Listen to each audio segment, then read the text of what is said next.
why did Allah create human beings when He was knowing that on the day of judgment a large number of people will go to hell, Jahannam?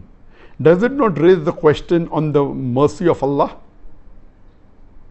क्या अल्लाह जानबूझकर large number of people को जहन्नम में डालना चाहता है? Does Allah purposely wants to put a large number of people in hell? Nausbillah.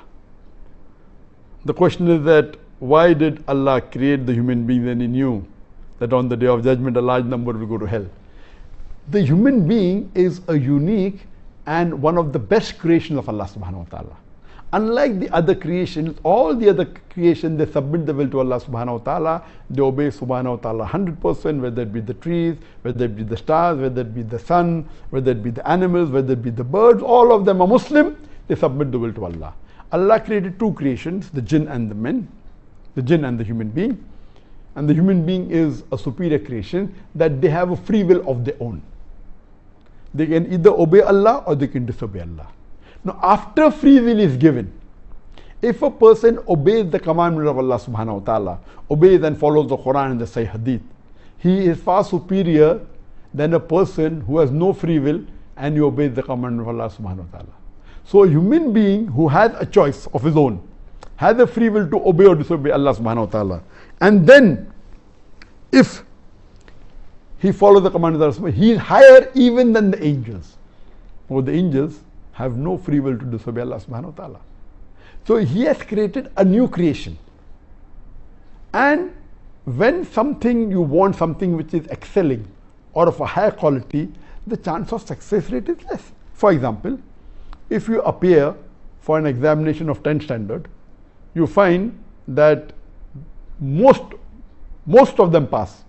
When you go to bachelor's degree, yet most of them passed, but lesser as compared to 10th standard. If you appear for an MBBS degree, the percentage of passing the exam is lesser than people passing the bachelor's in arts or in science. If you go for MD or DM, that's the doctorate of medicine, again the percent of people who pass is less than the percent of people who fail, because it's a very difficult examination.